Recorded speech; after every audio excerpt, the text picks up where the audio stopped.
Le silence qui enveloppe notre quotidien s'apprête à être brisé par un événement d'une ampleur sans précédent dans l'histoire de la foi. Imaginez un instant que, dans quelques jours à peine, à l'heure précise où la lumière du jour devrait être la plus éclatante, la voûte céleste change subitement de couleur sous les yeux de l'humanité entière. Ce n'est pas une simple métaphore poétique ou une illusion d'optique passagère, mais bien une intervention surnaturelle majeure, le moment exact où la miséricorde infinie de Dieu et sa justice souveraine vont se rencontrer au même point de l'horizon. Le ciel, qui est la demeure sacrée du Très-Haut, répondra à cette rencontre par une manifestation visible que tous les yeux verront, mais que seuls les cœurs véritablement préparés pourront comprendre. Cette transformation se produira précisément à 15 heures, une heure qui n'a pas été choisie au hasard par le Créateur. C'est l'heure sainte où Jésus a expiré sur la croix, l'instant précis où le voile du temple s'est déchiré en deux, où le soleil s'est caché et où la terre a tremblé pour marquer à jamais l'histoire des hommes. Comme petit merci de nous rejoindre aujourd'hui, nous offrons un moment de bénédiction partagée. Commentez avec le mot foi, si vous êtes ouvert à recevoir une pensée finale spéciale, dédiée à tous ceux qui participent. Et s'il vous plaît, appuyez sur « J'aime » si vous appréciez ce moment.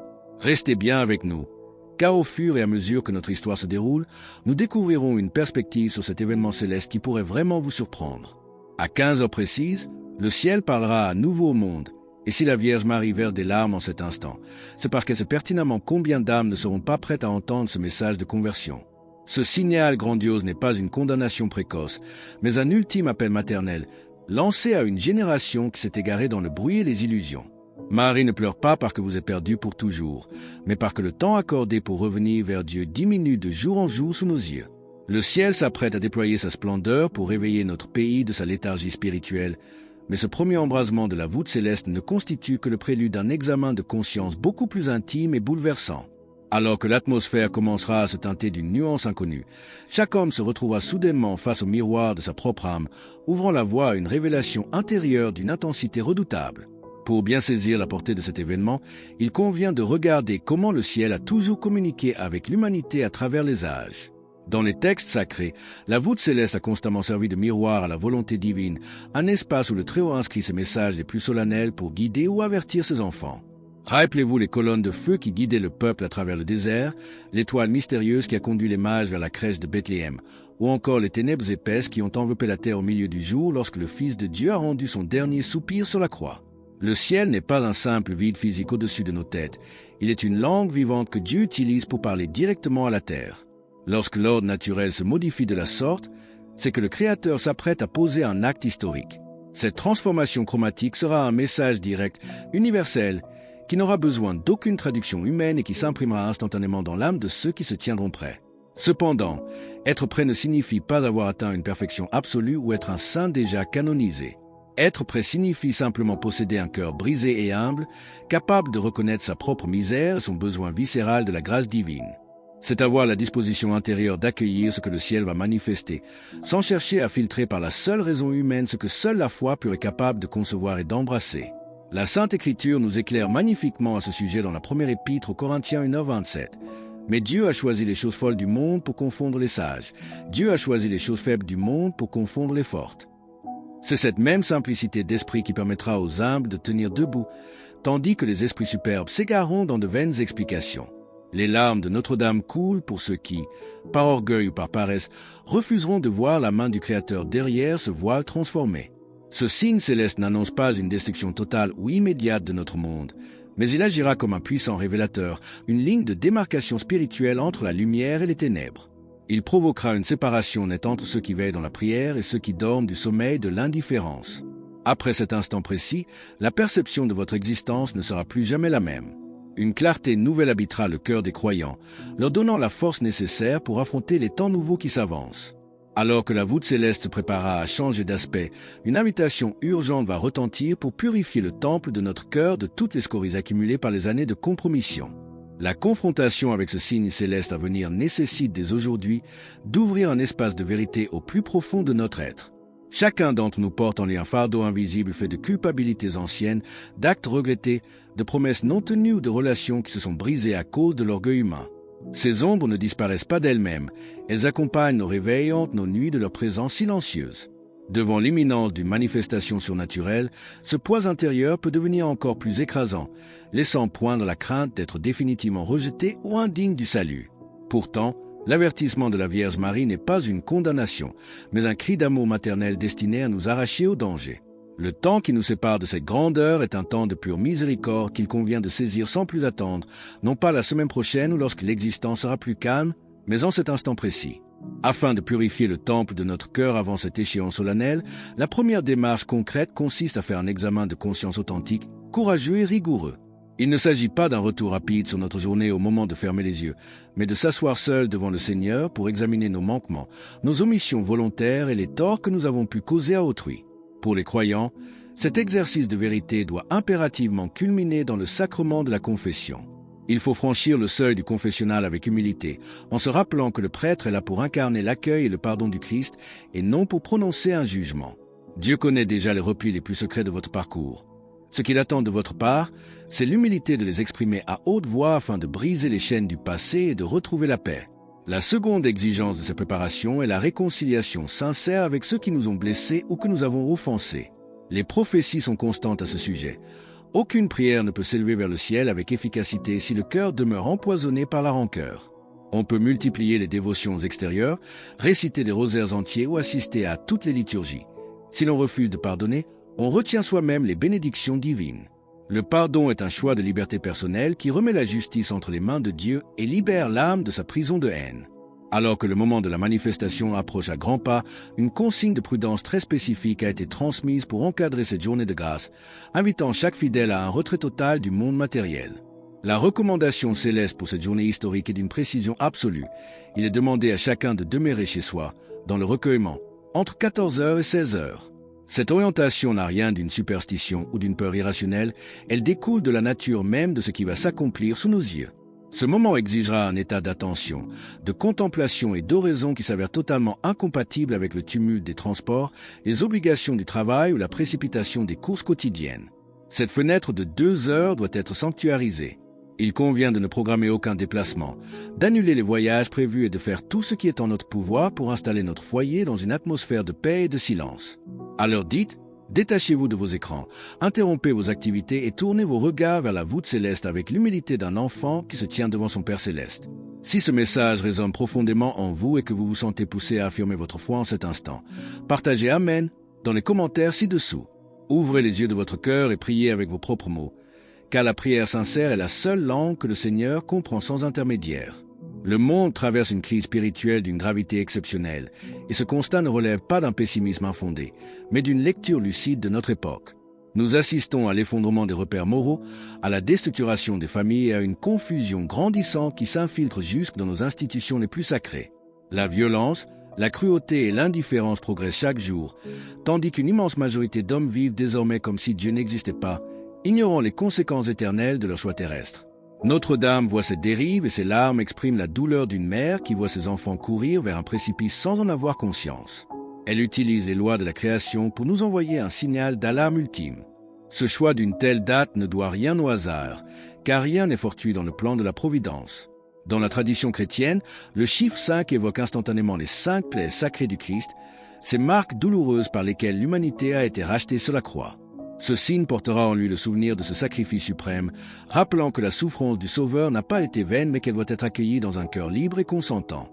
De plus, cette manifestation s'inscrit dans le mois traditionnellement consacré au Sacré-Cœur de Jésus, ce cœur transpercé par amour qui demeure obstinément ouvert malgré les refus et les ingratitudes des hommes. Devant cette manifestation d'un amour si grand, comment faire face à l'angoisse qui peut surgir en nous et transformer notre appréhension en une force spirituelle inébranlable? Face à l'immensité de ce signe, il émerge une tentation bien humaine, celle de céder à une angoisse paralysante. La peur de ne pas être à la hauteur, la crainte d'avoir laissé passer l'instant favorable ou le sentiment que nos fautes passées sont trop lourdes pour être effacées peuvent submerger notre esprit. Pourtant, il convient de rejeter cette panique, car elle ne provient jamais du ciel. Le bouleversement que la Vierge Marie nous annonce n'a pas pour objectif de terroriser les âmes, mais de provoquer un réveil salutaire. Imaginez un somnambule qui marche inconsciemment vers le bord d'un toit abrupt. La voix qui l'interpelle brusquement provoque un sursaut violent et fait battre son cœur à tout rompre. Mais ce choc initial laisse immédiatement la place à une gratitude infinie pour avoir été sauvé d'une chute fatale. Vous êtes précisément en train d'être réveillé de votre léthargie, et cette prise de conscience est une manifestation pure de la divine miséricorde. La Sainte Écriture nous enseigne dans la première épître de Saint Jean 4, 18. La crainte n'est pas dans l'amour, mais l'amour parfait bannit la crainte, car la crainte suppose un châtiment, et celui qui craint n'est pas parfait dans l'amour.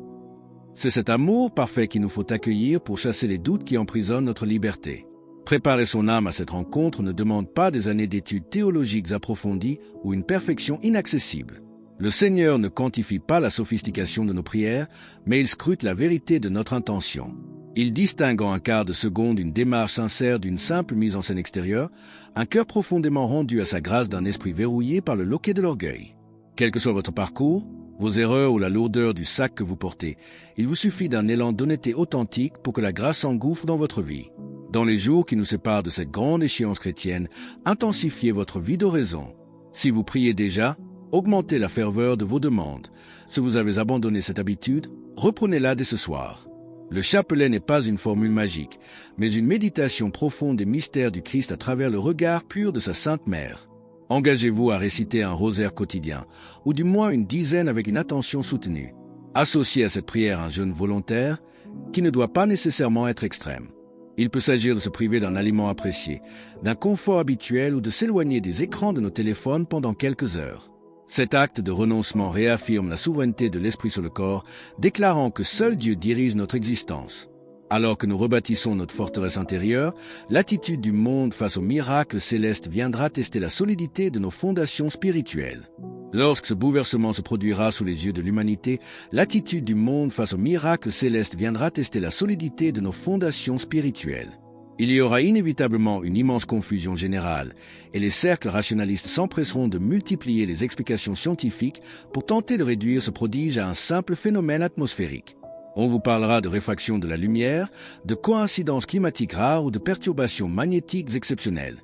Ces théories paraîtront extrêmement convaincantes pour tous ceux qui refusent de remettre en question leur mode de vie, car une réponse purement matérielle évite d'avoir à poser un choix de conversion ou de repentance. Mais vous ne devez pas laisser ces discours ébranler votre certitude intérieure, car la foi véritable ne dépend pas d'une validation par les laboratoires humains. Elle est la boussole surnaturelle qui maintient l'âme ancrée dans la vérité divine. Pour rejoindre notre communauté et ne manquer aucune histoire inspirante, pensez à cliquer sur « J'aime » et à vous abonner. Cette fermeté spirituelle ne s'improvise pas au moment du tumulte, elle se bâtit patiemment dès aujourd'hui à travers une relation quotidienne avec le Seigneur. Le livre des Proverbes 3. 5-6 nous enseigne cette confiance absolue. Confie-toi à l'Éternel de tout ton cœur et ne t'appuie pas sur ta sagesse. Reconnais-le dans toutes tes voies et il aplanira tes sentiers. C'est cette confiance totale qui vous permettra de traverser l'incrédulité ambiante sans vaciller. Si vous êtes catholique, profitez de ces jours pour rendre visite au Saint-Sacrement dans une église proche. Asseyez-vous en silence devant la présence eucharistique et offrez simplement votre disponibilité, car ce silence est déjà une prière puissante. Pensez également aux personnes qui vous entourent et qui vivent dans l'oubli total des réalités éternelles. Vous avez le devoir fraternel de partager cette lumière naissante de manière humble et aimante. Le silence face à l'imminence des avertissements célestes ne relève pas de la prudence, mais s'apparente à une omission spirituelle regrettable. Partagez ce message autour de vous, car vous ignorez quelle parole saura toucher le cœur d'un enfant, d'un parent ou d'un ami éloigné de l'Église. Certes, le doute est une réaction humaine compréhensible face à la multiplication des rumeurs dans notre monde moderne, mais le discernement consiste à examiner les fruits d'un appel. Ce que vous trouvez ici est un encouragement à la paix, au pardon et au retour vers les sacrements. Même si le temps s'écoulait sans qu'aucun changement ne soit visible immédiatement, la nécessité de purifier son âme demeurerait entière. En répondant à cette invitation, vous n'avez absolument rien à perdre, mais vous avez l'éternité tout entière à gagner.